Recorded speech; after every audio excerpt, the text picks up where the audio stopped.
नमस्कार साथियों, मैं हूं अजय सीओ फाउंडर टेक्निकल नौकरी वाला। दोस्तों, आप सभी के सामने उपस्थित हूं फिर से बीटीएससी जेई भर्ती 2019 का अपडेट लेकर के। साथियों, इस भर्ती का अपडेट की अगर बातें करें तो कल के डेट में आपको बीटीएससी के ऑफिशियल वेबसाइट पे एक नई नोटिफिकेशन प्राप्त हुए। ये जो नोटिफिकेशन है केवल और केवल यूजीसी से रिलेटेड जो अभ्यर्थी थे जिनकी डिग्री विश्वविद्यालयों से थी, उन साथियों के लिए है। साथियों, आप सभी को पता है ऑलरेडी आपके डॉक्यूमेंट्स वेरिफिकेशन की जांच 29 एवं 30 नवंबर को हो चुके हैं। वहां से कई फर्जी अभ्यर्थियों को डायरेक्ट साइड किया गया। वहीं जिस भी अभ्यर्थियों पर डाउट हो रहा था, तो आपकी जहां से डिग्री थी वहां से जांच प्रतिवेदन प्राप्त कराया गया, यानी कि आपका उस यूनिवर्सिटी को बीटीएससी की तरफ से जांच के लिए यहां से रिकमेंड किया गया। उसके बाद वहां से जो रिप्लाई आया है, ठीक है, जांच प्रतिवेदन के आधार पर आपको बता दिया गया है कि आपकी डिग्री सही है या अथवा गलत है।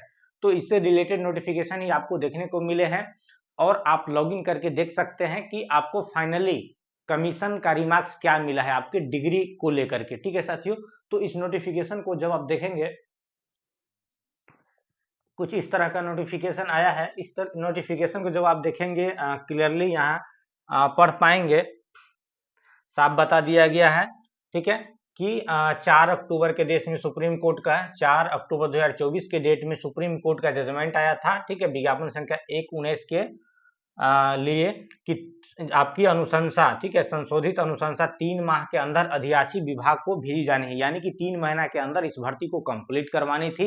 इसी के संदर्भ में जब पाया गया कि जो नन एआईसीटी अप्रूव विश्वविद्यालय, यानी कि जिसकी एआईसीटी से अप्रूवल नहीं थी, जिन साथियों की डिग्री यूजीसी से थी, ठीक है ना, उनकी पहले आपकी जो काउंसलिंग हुए थे उसमें जो आपने प्रमाण पत्र अंक पत्र दिया था उसकी जब जांच कराएगी तो कतिपय विश्वविद्यालय के डिप्लोमा इंजीनियरिंग उत्तीर्ण अभ्यर्थी के प्रमाण पत्र अंक पत्र का दिनांक 29 एवं 30 नवंबर को आयोजित हुआ।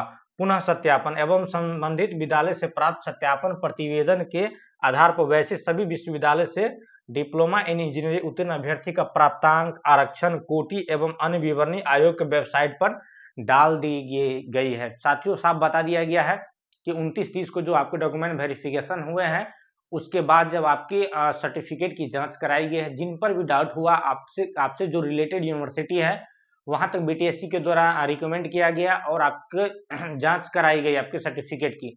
तो वहां से क्या रिप्लाई आया है आपके सर्टिफिकेट के संदर्भ में, यहाँ पे जांच प्रतिवेदन आ चुका है और ऑफिशियल वेबसाइट बीटीएससी का जो ऑफिशियल लिंक आज 11 नवंबर से देखने को आपको मिल रहा है, वहां पे आप कमीशन का रिमार्क्स देख सकते हैं कि आपकी जांच प्रतिवेदन में क्या आया है, आपके सर्टिफिकेट सही पाए गए हैं अथवा गलत पाए गए हैं। फिर भी एक मौका आपको दिया गया है, ठीक है, यहाँ पे बीटीएससी की तरफ से आपको ऑब्जेक्शन राइज करने का सबसे पहला आप लॉगिन करने के बाद आप अपना उत्तीर्ण अभ्यर्थियों के प्राप्तांक, ठीक है, आरक्षण की कोटि अन्य विवरणी आयोग के वेबसाइट पर जो डाली गई है उपलब्ध है। संबंधित अभ्यर्थी से दिनांक 11 दिसंबर से 14 दिसंबर के अपराह्न तक आपत्ति करने हेतु निर्धारित की जाती है।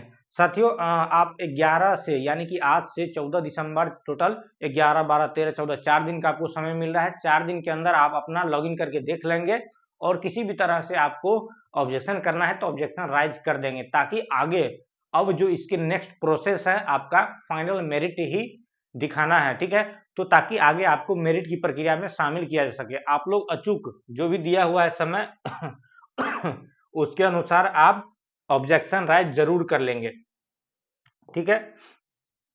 अगर आप ऑब्जेक्शन राइज करने में साथियों फेल होते हैं, नहीं कर पाते हैं, क्योंकि ऑनलाइन के अलावा अन्य कोई भी विकल्प आपको नहीं एक्सेप्ट किया जाएगा। अगर आपने डाक कुरियर इत्यादि का इस्तेमाल करते हैं तो नहीं किया जाएगा। साथ ही यहाँ एक नोटिफिकेशन नोट दिया हुआ है कि 29 एवं 30 नवंबर को जो भी डॉक्यूमेंट वेरिफिकेशन के दौरान जो भी अभ्यर्थी अनुपस्थित पाए गए थे उन साथियों को अमान्य कर दिया गया, ठीक है। प्राप्त आपत्ति के पश्चात सभी अभ्यर्थी के अंकों की पुनः जांच की जाएगी एवं जांच के उपरांत मेधा सूची प्रकाशित की जा सकेगी, ठीक है ना, की जा सकेगी। साथियों, यहाँ स्पष्टली दो नए नोट बता दिए गए हैं कि जो अब्सेंट थे 29-30 नवंबर को, ठीक है, उन्हें अमान्य कर दिया गया है और इसका जो अगला प्रोसेस है डायरेक्ट मेरिट ऑफ प्रकाशन होना है। तो आप ऑब्जेक्शन यदि है तो ऑब्जेक्शन जरूर वहां पे राइज करवाएं ताकि आगे आपको मेरिट की प्रक्रिया में शामिल किया जा सके। आशा करते हैं साथियों यह वीडियो आपको इन्फॉर्मेटिव लगा होगा।